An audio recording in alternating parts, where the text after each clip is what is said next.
Good morning, it is Tuesday and today I'm going somewhere very exciting. You know, I love my coffee and we're going to see how it's made.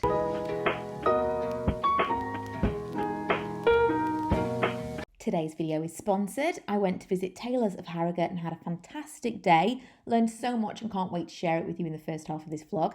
I'm also going to be working with them on Instagram, so be sure to follow me there to catch the giveaway we have planned. So I'm here and I'm quite sure I shouldn't be walking where I'm walking. I found my way to the right place and we almost immediately got into tasting coffee.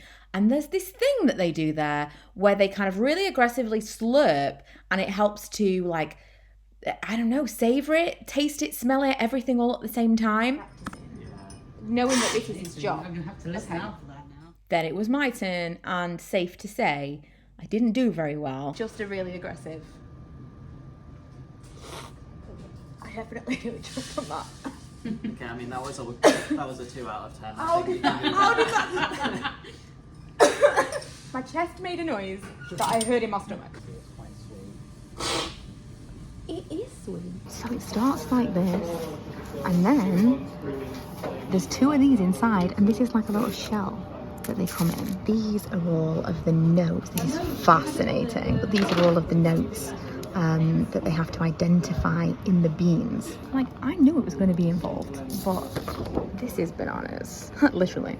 I had absolutely no idea it was going to be this scientific and how they actually choose everything and decide what is high enough quality to actually be used and roasted. And as Jennifer used to say, here comes the science bit. So when you look to brew and extract coffee, the greater the surface area, so the smaller or the finer you grind the coffee, the more extraction you'll be able to pull from it. This is an interesting guide to the kind of grind that you need for the different methods. While I was there, I discovered that this plays a huge part in the flavour of the coffee, which makes complete sense because if I use too large of a grind size, then it will be weaker. And this was explained to me in very, very basic terms. Could not be more thankful because I was not grasping a lot of the very sciencey stuff, which we're going to get back to in a second.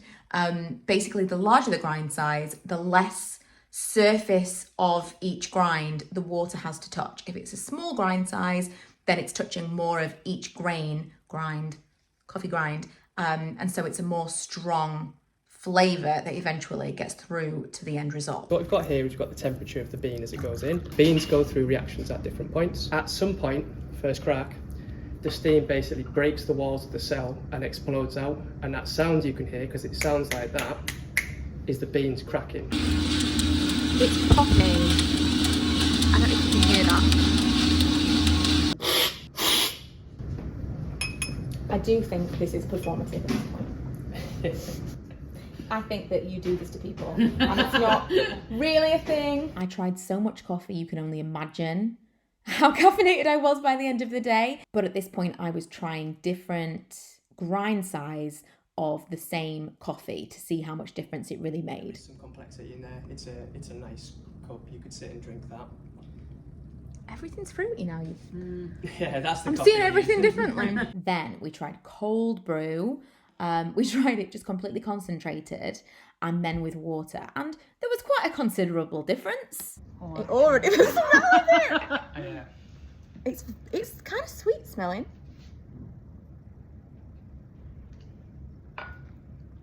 It tastes like a chocolate liqueur. All of a sudden you take out that syrupy note and it becomes more balanced, It's sweet.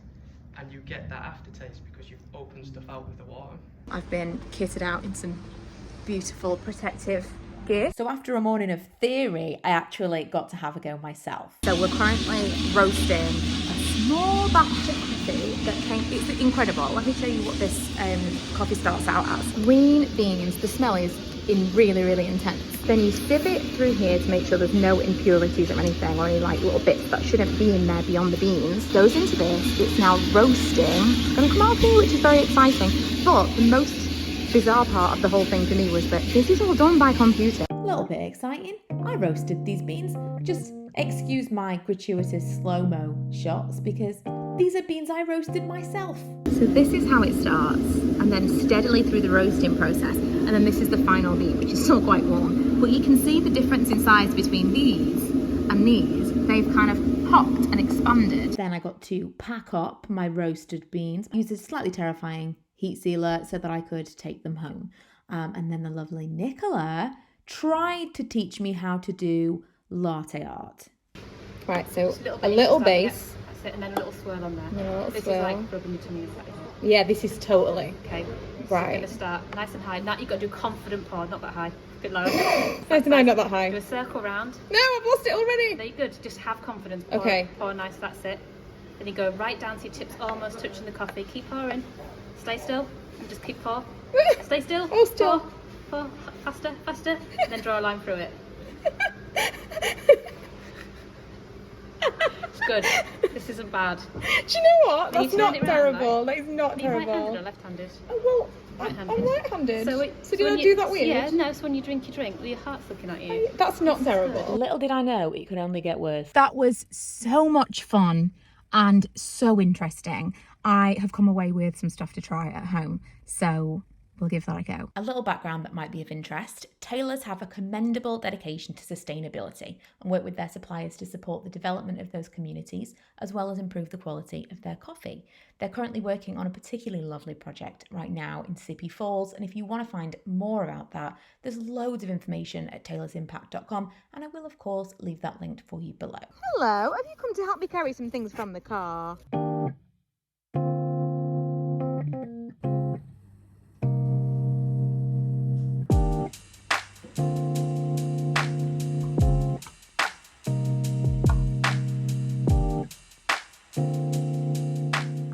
Getting better at this. It still tastes really good though. I suspect that the pour over coffee method might be my new favourite. So this morning I used the hot lava java, which is my favourite one for a latte. I use this in my espresso maker all the time. This afternoon I'm going to try the rich Italian ground roast coffee because I want to try and drink this black. When I was at Taylor's yesterday, I found quite a few coffees that I was tasting I quite liked on their own, and I don't know whether that was just because they were in really small quantities, but I would like to find an easy drinking kind of black coffee. I also love, the same way that I kind of miss the mocha pot ritual, I love the ritual of this. I honestly don't think I'm going to look at coffee in the same way ever again. After testing so many different ones, I genuinely could taste the difference between them. There were flavours, I think, because I usually pick something that's like a really, really strong coffee because I want that to cut through the milk because I always have a latte. I haven't really appreciated the flavours in the coffee that are in lighter roasts, which I would avoid previously. And now I'm going to try them out and have them black or with just a little bit of milk. Got about 45 minutes now before I've got to go and get Milo. So I'm going to do myself a little face mask. I have got the day off today, just a bit of a bonus day off. So I've just been editing, hanging out with Manny, watching Kardashians as you do. Oh my God, this has been in the fridge and it's so cold.